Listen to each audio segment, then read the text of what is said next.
ನಮಸ್ಕಾರ ವೀಕ್ಷಕರೇ. ಬಬಲಾದಿ ಚಿಕ್ಕಪ್ಪಜ್ಜನವರ ಕಾಲಜ್ಞಾನದ ಬಗ್ಗೆ ನಾವು ಈಗ ಆಲ್ರೆಡಿ ಎಷ್ಟೋ ವಿಷಯಗಳನ್ನ ತಿಳ್ಕೊಂಡಿದ್ದೀವಿ. ಎಷ್ಟೋ ವಿಷಯಗಳಿದೆ ತಿಳ್ಕೊಬೇಕಾಗಿರೋದು. ಕೆಲವೊಂದು ಸಲ ಸ್ವಲ್ಪ ವೇರಿಯೇಷನ್ ಆದ್ರೂ ಆಗಬಹುದು. ಯಾಕೆ ಅಂದ್ರೆ ತುಂಬಾ ಹಳೆಗನ್ನಡದಲ್ಲಿದೆ. ಆ ವಿಷಯಗಳನ್ನ ನಿಮಗೆ ತಿಳಿಸುವಾಗ ಯಾವ್ದು ಸರಿ ಯಾವ್ದು ತಪ್ಪು ಅಂತ ನೀವೇ ಅರ್ಥ ಮಾಡ್ಕೊಳ್ಳಿ. ನಾನು ಅದಕ್ಕೆ ಹೇಳಿದ್ದು. ಯಾಕೆಂದ್ರೆ ತುಂಬಾ ಹಳೆಗನ್ನಡ ವಚನ ಕಾವ್ಯ ಸ್ವರೂಪ ಅಂದಾಗ ಸ್ವಲ್ಪ ಕಷ್ಟ ಆಗುತ್ತೆ ಟ್ರಾನ್ಸ್ಲೇಟ್ ಮಾಡುವಾಗ. ಸ್ವಲ್ಪ ಏನಾದ್ರೂ ಆಗಿದೆ ಕ್ಷಮಿಸಿ. ಇನ್ನ ಎಷ್ಟೋ ಪದಗಳಿದಾವೆ, ಅದರಲ್ಲಿ ಅರ್ಥಗಳು ಕೆಲವೊಬ್ರು ಇಲ್ಲ ಸರ್ ಇದು ಈ ತರ ಅರ್ಥ ಅಂದ್ರು ಇರ್ಬೋದು. ನನ್ಗೆ ಅಷ್ಟೊಂದು ಗೊತ್ತಿಲ್ಲ. ನಿಮ್ಗೆ ಗೊತ್ತಿದ್ರೆ ನೀವು ದಯವಿಟ್ಟು ಕಮೆಂಟ್ಸ್ ಅಲ್ಲಿ ಹಾಕಿ ಒಂದು 4 ಜನಕ್ಕೆ ತಿಳಿಸ್ಕೊಡೋ ಕೆಲಸ ಮಾಡಿ. ಅದಕ್ಕೆ ನಾನು ಈ ಪೇಜ್ಗಳನ್ನ ನಿಮ್ಗೆ ಹಿಂದೆ ತೋರಿಸ್ತಾನೆ ಇರ್ತೀನಿ. ಇವತ್ತು ಕೂಡ ಅಂತ ಪದಗಳನ್ನ ನಾವು ತಿಳ್ಕೊಳ್ತಾ ಹೋಗೋಣ. ಇಲ್ಲಿ 14ನೇ ಪದದಲ್ಲಿ ಅವ್ರು ಹೇಳ್ತಾರೆ, ನಾಮ ಹಚ್ಚುವ ಕೀಲ ನೇಮದಿ ಕೇಳಿರಿ ನೇಮದಿಂದ ಹೇಳುತ್ತಾರಣ್ಣ, ನಾಮದೇ ಕೀಲ ಒಂದು ಅರಿಯದೆ ಪಾಮರರಿಗೆ ಮೇಕ ಮುಂಗುಲಿ ಬಂದಿತೇಳಣ್ಣ. ಇಲ್ಲಿ ನಾಮ ಹಚ್ಕೊಳ್ಳೋರೆಲ್ಲ ಕೇಳಿ ನಾವು ಹೀಗೆ ಹಾಗೆ ಅಂತ ಹೇಳ್ಕೊಳ್ತಾ ಇರ್ತೀವಿ. ಸುಮ್ಮನೆ ನಾಮ ಹಚ್ಕೊಳ್ಳೋದ್ರಿಂದ ಏನೂ ಆಗೋದಿಲ್ಲ. ಮುಂದೆ ಬರ್ತಾನೆ ಲೆಕ್ಕ ಕೇಳೋನು. ಹರಿಹಾರ ಎಲ್ಲಿ ಹಾರು ಹಿರಿಯಾರ ಹೇಳಿರಿ ದರೆಯೊಳು ಬಂದಿಹರಣ್ಣ, ನರಕಾಂತಿ ತೊಟ್ಟೋರು ನರಪತಿನ ಹಾಳಿದಾರವು. ಹರಿಹರ ಹಿರಿಯರು ಅಂತ ಇರೋವಾಗ ಇಲ್ಲಿ ಹಿರಿಯರು ಇನ್ಯಾರು ಹೇಳಿ ಭೂಮಿ ಒಳಗೆ, ನಾನೆಚ್ಚು ನಾನ್ ಹೀಗೆ ಅಂತ ಹೇಳ್ಕೊಂಡ್ ಬದುಕ್ತೀವಿ. ಆದ್ರೆ ಈ ನರಕಾಂತಿ ತೊಟ್ಟೋರು ಅಂದ್ರೆ ಇವ್ರನ್ನೆಲ್ಲ ಆಳಿದವ್ರಿಗಿಂತ ಹಿರಿಯರು ಯಾರಿದ್ದಾರೆ ಭೂಮಿ ಮೇಲೆ, ಅದನ್ನ ಫಸ್ಟ್ ಅರ್ಥ ಮಾಡ್ಕೊಳ್ಳಿ. ಕರದೊಳು ಮಳಿ ಸುತಗಿ ಅಣ್ಣ, ಕೊರಳ ಹಚ್ಚುವ ಗಿರಗಂಧದಿ ಪಣಿಯುಳು ಬರಹ ಬ್ರಹ್ಮನ ಲೆಕ್ಕ ಕೇಳುತ್ತಾರಣ್ಣ. ಇಲ್ಲಿ ಹರಿಹರರು ಬರ್ತಾರೆ ಬೇರೆ ಬೇರೆ ಸ್ವರೂಪದಲ್ಲಿ. ಅವ್ರು ಯಾರನ್ನೂ ಬಿಡದೆ ಲೆಕ್ಕ ಕೇಳ್ತಾರೆ. ಭೂಮಿ ಮೇಲೆ ಹುಟ್ಟಿರೋರ್ನ ಯಾಕೆ ಹುಟ್ಟಿದ್ವಿ ಅಂತ ಫಸ್ಟ್ ನೀವು ತಿಳ್ಕೊಳ್ಳಿ. ಹಿರಿಯರಿಗಿಂತ ಹಿರಿಯರು ಇದ್ದೇ ಇರ್ತಾರೆ. ಮರಕ್ಕಿಂತ ಮರ ದೊಡ್ಡದಿರುತ್ತೆ ಅನ್ನೋ ಹಾಗೆ ಹಿರಿಯರಿಗಿಂತ ದೊಡ್ಡವ್ರು ಯಾರು ಅದನ್ನ ಅರ್ಥ ಮಾಡ್ಕೊಳ್ದೆ ನಾನೆಚ್ಚು ನೀನೆಚ್ಚು ಅಂತ ನಾವು ಇಲ್ಲಿ ವಾಗ್ವಾದ ಮಾಡ್ಕೊಳ್ತೀವಿ. ಅವರೇ ಸೈಲೆಂಟ್ ಆಗಿರುವಾಗ ಅಂತ ಇವ್ರು ತಿಳಿಸ್ತಾ ಇರೋದು. ಅಂದ್ರೆ ಹರಿಹರರೇ ಸುಮ್ನಿರೋವಾಗ ನಾವಿಲ್ಲಿ ಹರಿಪಂಥ ಹೆಚ್ಚು ಹರಪಂಥ ಹೆಚ್ಚು ಅಂತ ವಾದ ಮಾಡ್ಕೊಂಡು ಹೊಡೆದಾಡ್ತೀವಿ. ಯಾವ್ದು ಸರಿ ಅರ್ಥ ಮಾಡ್ಕೊಳ್ಳಿ. ಆದಿನಾರಾಯಣ ಸಾಧುಷಿ ಬರುತ್ತಾನ ಭೇದ ಬಲ್ಲವರ ಹೇಳಿರಣ್ಣ, ವಾದಿಯ ಮರ್ದನ ಆದಿಶಕ್ತಿಯ ಸುತ ಸಿದ್ದರಾಮ ಬಂದಿಯಾರಣ್ಣ. ಇಲ್ಲಿ ಇಬ್ರು ಬರ್ತಾರೆ ಅನ್ನೋದ್ರ ಬಗ್ಗೆ ತಿಳಿಸ್ತಾರೆ. ನಾರಾಯಣ ಸಾಧುಷಿ ಬರ್ತಾನ ಅಂತ ಹೇಳ್ತಾರೆ. ಸಾಧುಷಿ ಅಂತ ನಂಗೆ ಗೊತ್ತಿಲ್ಲ, ಬಟ್ ಅದ್ರ ಜೊತೆಗೆ ವಾದಿಯ ಮರ್ದನ ಆದಿಶಕ್ತಿಯ ಸೂತ ಸಿದ್ದರಾಮ ಅಂದ್ರೆ ಶಿವನ ಸ್ವರೂಪ ಕೂಡ ಬರ್ತಾನೆ. ಇಲ್ಲಿ ನಾರಾಯಣ ಸ್ವರೂಪ ಕೂಡ ಬರ್ತಾನೆ. ಅವರಿಬ್ರು ಭೂಮಿ ಮೇಲೆ ಆಳ್ತಾರೆ, ಜನರಿಗೆ ಅರ್ಥ ಮಾಡಿಸ್ತಾರೆ. ಅವ್ರಿಗಿಂತ ದೊಡ್ಡವ್ರು ಯಾರಿದಾರಣ್ಣ ಭೂಮಿ ಮೇಲೆ? ಆದಿಗೆ ಆದಿ ಇಲ್ಲ, ಶೂನ್ಯಕ್ಕೆ ಶೂನ್ಯ ಇಲ್ಲ, ಮೇದಿನಿ ಮಾಡಿದ ಮೋದ ವಿಷ್ಣುನಣ್ಣ. ಅಂದ್ರೆ ಆದಿಗೆ ಆದಿ, ಶೂನ್ಯಕ್ಕೆ ಶೂನ್ಯ, ಎಲ್ಲನೂ ಮೀರಿದಂತ ನಮ್ಮ ಭೂಮಿನ ಸೃಷ್ಟಿ ಮಾಡದಂತ ವಿಷ್ಣುನಣ್ಣ. ಜಾಣತನಕ ನೀವು 3 ಏಣಿನ ನಾಮ ಪಣಿಯೋಳು ಅಚ್ಚುತ್ತೀರಣ್ಣ.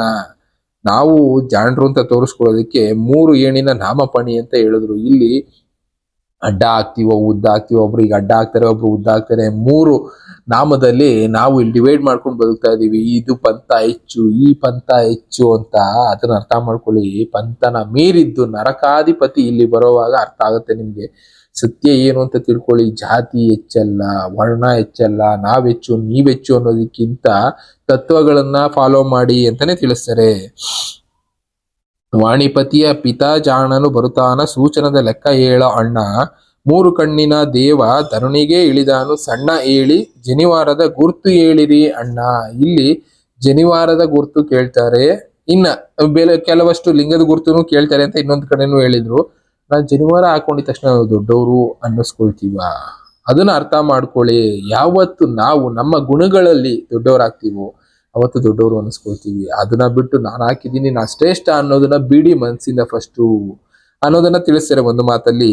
ಮಂಡಲಕ ಹರನು ರವಿಕುಲ ಕೋದಂಡ ಬಸವಂತ ಬರುತ್ತಾನ ಹೇಳ ಅಣ್ಣ, ಭಂಡಾರ ಮಾತ ಅಲ್ಲ ಮುಂಡಿಗಿ ತಂದಾನು.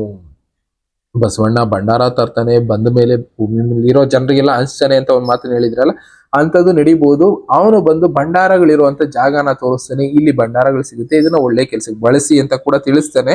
ಅದಕ್ಕೆ ಈಕ್ವಲೆಂಟ್ ಆಗಿ ಬರೆದಂತ ಪದ ಇದು. ಕೋದಂಡ ಬಸವಂತ ಇಬ್ರು ಬರ್ತಾರೆ ಅಂತ ತಿಳಿಸ್ತಾ ಇದ್ದಾರೆ. ಪಂಡಿತರು ಹೇಳಬೇಕು ಅಣ್ಣ, ಮೂಕಂಡಿಕೆ ಬಿಲ್ಲಿ ಜಾಬೂಜಿ ಬರುತ್ತಾನ, ಉಂಡ ಊಟ ಕಂಡ ಕನಸಿಗೆ ಲೆಕ್ಕಣ್ಣ. ಇಲ್ಲಿ ಕನಸು ಏನ್ ಕಂಡಿರ್ತೀರಾ, ಊಟ ಏನ್ ಮಾಡಿರ್ತೀರ, ಎಲ್ಲದಕ್ಕೂ ಲೆಕ್ಕ ಹೇಳುವಂತ ಟೈಮ್ ಬರುತ್ತೆ. ಲೆಕ್ಕ ಬಲ್ಲವರ ಎಲ್ಲ ಒಕ್ಕಲು ಮುಣುಗ್ಯಾವು, ದಿಕ್ಕಗೇಡಿ ಆಗುತ್ತೀರಿ ಅಣ್ಣ. ಈ ದಿಕ್ಕು ತಿಳಿದೆ ದಿಕ್ಕುಗೇಡಿ ಅಂತಾರಲ್ಲ ಆ ತರ ಆಗೋ ಪರಿಸ್ಥಿತಿ ಎಷ್ಟೋ ಜನಕ್ಕೆ ಲೆಕ್ಕಬಲ್ಲ ಅವರು ನನ್ಗೆ ಗೊತ್ತು ನಾನು ತಿಳ್ಕೊಂಡಿದೀನಿ ಅಂತ ಹೇಳೋರ್ಗೆ ಆಗತ್ತೆ. ಚಿಕ್ಕಿರಿ ಬಲಿಯೊಳು ಅಣ್ಣ, ಬಲೆಯೊಳಗೆ ಸಿಕ್ಕಾಕೊಳ್ತೀರಾ ನೋಡಿ. ಕಾಕುತಾನದ ಬುದ್ಧಿ ಯಾತಕ ಬೇಕು ಎಂದು ಕಲ್ಲ ದೇವರ ಲೆಕ್ಕ ಕೇಳ್ತಾರಣ್ಣ. ಒಳ್ಳೆ ಮನ್ಸಿಲ್ದೆ ಇದ್ಮೇಲೆ ಕಲ್ಲು ದೇವ್ರನ್ನ ಪೂಜೆ ಮಾಡ್ತೀನಿ ಅಂತ ಮಾಡಿ ಏನ್ ಯೂಸು ಅಂತ ಲೆಕ್ಕ ಕೇಳ್ತಾನೆ. ನಾಮ ಹಚ್ಚವರೆಲ್ಲ ಗಾಳಿ ಬೆಂಕಿಯ ನೀರ ಭೂಮಿಯ ಗುರುತು ಹೇಳಿರಿ ಅಣ್ಣ. ಇಲ್ಲಿ ಮಾತನ್ನ ಹೇಳಿದ್ರು 3 ನಾಮ ಈಗಾದ್ರೂ ಹಾಕೊಳ್ಳಿ, ಆದ್ರೆ ಭೂಮಿಗೆ ಭೇದ ಭಾವ ಇಲ್ಲ, ಗಾಳಿಗೆ ಭೇದ ಭಾವ ಇಲ್ಲ, ನೀರಿಗೆ ಭೇದ ಭಾವ ಇಲ್ಲ. ಆದ್ರೆ ನಾವೇನ್ ಮಾಡ್ತೀವಿ, ಇದೆಚ್ಚು 3 ನಾಮದಲ್ಲಿ ಡಿವೈಡ್ ಮಾಡ್ಕೊಂಡ್ಬಿಟ್ವಿ. ಅದಕ್ ಭೇದ ಭಾವ ಇಲ್ಲ, ಆದ್ರೆ ಇಲ್ಲಿ ಕೊಡೋವಾಗ ನಾವು ಭೇದ ಭಾವ ಮಾಡಿ ಕೊಡ್ತೀವಿ. ಅದು ಸರಿನಾ? ಫಸ್ಟ್ ನೀವ್ ಅರ್ಥ ಮಾಡ್ಕೊಳ್ಳಿ ಯಾವ್ದು ಸರಿ ಅಂತ ನೀವೇ ತಿಳ್ಕೊಳ್ದೆ ಇನ್ನೊಂದೇನೋ ಮಾಡ್ತಾ ಇದ್ದೀರಾ. ಇದರಿಂದ ಏನು ಆಗೋದಿಲ್ಲ ಅಂತ ಇವ್ರ ಬಬಲಾದಿ ಚಿಕ್ಕಪ್ಪಜ್ಜನವರು ಕಾಲಜ್ಞಾನದಲ್ಲಿ ಬರೆದಿದ್ದಾರೆ. ಇದ್ರಲ್ಲಿ ಒಂದು ಮಾತನ್ನ ಅರ್ಥ ಮಾಡ್ಕೊಳ್ಳಿ, ಅವ್ರೇನೋ ಬರೆದು ಬಿಟ್ರು, ಆದ್ರೆ ನಮ್ಗೇನು ಆಗೋದಿಲ್ಲ. ಈಗಲೂ ದೇವಸ್ಥಾನಗಳಿಗೆ ಹೋದ್ರೆ ನಾವೆಚ್ಚು ಹೆಚ್ಚು ಅಂದ್ರು ಏನ್ ಸಾಧನೆ ಮಾಡಿರ್ತಾರೆ. ಕರ್ಮಗಳು ಅವ್ರನ್ನ ಬಿಡೋದಿಲ್ಲ, ಆ ಕರ್ಮಗಳು ಇನ್ನೊಂದು ರೂಪದಲ್ಲಿ ಅವ್ರನ್ನ ಕಾಡ್ತಾ ಇರುತ್ತೆ. ಇಲ್ಲ ಫ್ಯಾಮಿಲಿನಲ್ಲಿ ಇರುವಂತ ಪ್ರಾಬ್ಲಮ್ಗಳ ರೂಪದಲ್ಲಿ, ಇಲ್ಲ ಬೇರೆ ಏನೋ ಒಂದು ರೂಪದಲ್ಲಿ ಅವ್ರನ್ನ ಆ ಕರ್ಮ ಕಾಡ್ತಾನೆ ಇರುತ್ತೆ. ಯಾರನ್ನೂ ಬಿಡೋದಿಲ್ಲ, ಒಂದಲ್ಲ ಒಂದು ರೂಪದಲ್ಲಿ ಕರ್ಮ ಕಾಡುತ್ತೆ ಅನ್ನೋದಕ್ಕೆ ನೀವು ಈಗ್ಲೂ ಹೋಗಿ ನೋಡಿ. ನನಗಿದು ಯಾವ್ದೋ ಒಂದು ರೂಪದಲ್ಲಿ ಅವರು ಬೇರೆಯವರಿಗೆ ಅವಮಾನ ಮಾಡಿರ್ತಾರೋ ಅಂತವ್ರಿಗೆ ಇನ್ನೊಂದು ರೂಪದಲ್ಲಿ ಕರ್ಮ ಅನ್ನೋದು ಅವ್ರ ಸುತ್ತನೇ ಸುತ್ತಾ ಇರುತ್ತೆ. ಇಲ್ಲ ಕಷ್ಟದ ರೂಪದಲ್ಲಿ, ಫ್ಯಾಮಿಲಿ ರೂಪದಲ್ಲಿ, ಕೊರಗಿನ ರೂಪದಲ್ಲಿ, ನೋವಿನ ರೂಪದಲ್ಲಿ, ಆರೋಗ್ಯದ ರೂಪದಲ್ಲಿ, ಯಾವುದೋ ಒಂದು ರೂಪದಲ್ಲಿ ಕಾಡ್ತಾ ಇರುತ್ತೆ. ಅದೇ ಪಂಚಭೂತಗಳಿಗೆ ಭೇದ ಭಾವ ಇಲ್ಲ, ನೀವು ಭೇದ ಭಾವ ಮಾಡ್ತಾ ಇದ್ದೀರಾ, ಅನುಭವಿಸ್ತೀರಾ ಅಂತಾನೆ ಲೆಕ್ಕ ಕೇಳ್ತಾನೆ ಅಂತಾನೆ ಹೇಳ್ತಾ ಇರೋದು. ಭೂಮಿ ಪಾಲಿಪನ್ಯಾರು, ಕಾಮನ ಪಿತನ್ಯಾರು, ನಾಮರು ಬಂದಿಹರಣ್ಣ. ಭೂಮಿ ಆಕಾಶವು ಏಕಾಗಿ ಬಂದ ಉರುವಾಗ ನೇಮವಂತರು ಬಾಂಬಿ ಬಳಕಿ ಆದವಣ್ಣ.